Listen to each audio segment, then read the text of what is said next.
Hi everybody, Mike Roma here, Chair of the CPRA Board. Just wanted to touch base and give you a few updates related to CPRA for the next week or two. First off, special thanks to CJ and her staff for all of their hard work in, influencing and providing input into the federal budget process.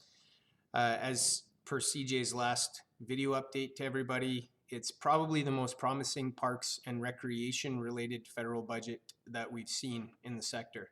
So we're very excited to know about that and to, look to the future to see what comes of all the exciting programs that CJ talked about.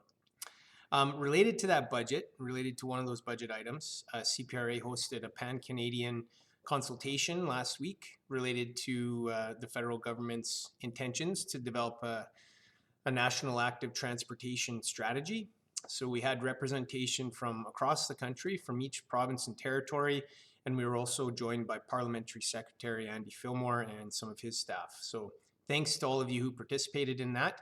Again, an example of how CPRA is working to influence some of the work of the federal government and communities across Canada. From an international perspective, CPRA has its first formal board-to-board meeting with NRPA coming up in the coming months. And related to that, we're going to be discussing with NRPA things that we can do together to, further our collective interests. And complementing our relationship with NRPA, we're also looking at developing an MOU with Parks and Leisure Australia, our counterpart in Australia. So these are two examples of how CPRA is actually looking to, pursue or further the international parks and recreation agenda. There's a few more specific things I wanted to put on your radar over the next couple of weeks here. The first has to do with a webinar that CPRA is hosting on encampments for people experiencing homelessness. So that will be on June 1st from 12 to 1:30 Eastern Standard Time. We're also looking to get roll out the Reimagine Rec Stage 1 findings. We had mentioned that process to you in the past, and we're really excited to see some of those results and share them with you.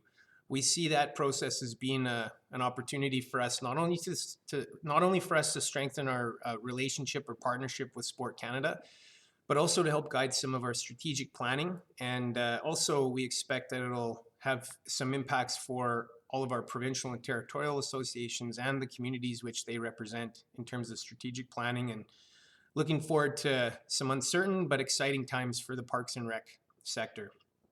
I'd also want to remind you that June is still Parks and Rec month. So we are planning to have some exciting contests through CPRA for all of you, with some fun prizes and just different ways to celebrate Parks and Rec in our communities, even though it is an interesting time to be doing that. And then finally, I just want to talk about something that's a little bit unfortunate, but is kind of par for the course for boards like CPRA, and that's the incoming of new board members and the outgoing of board members who are coming to the end of their terms.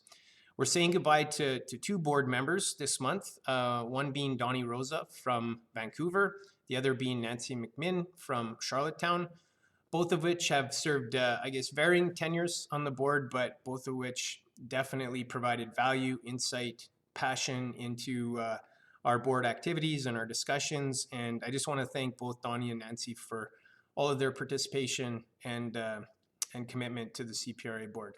So that's it for now. Thanks for listening, and I hope you all have a good couple of weeks.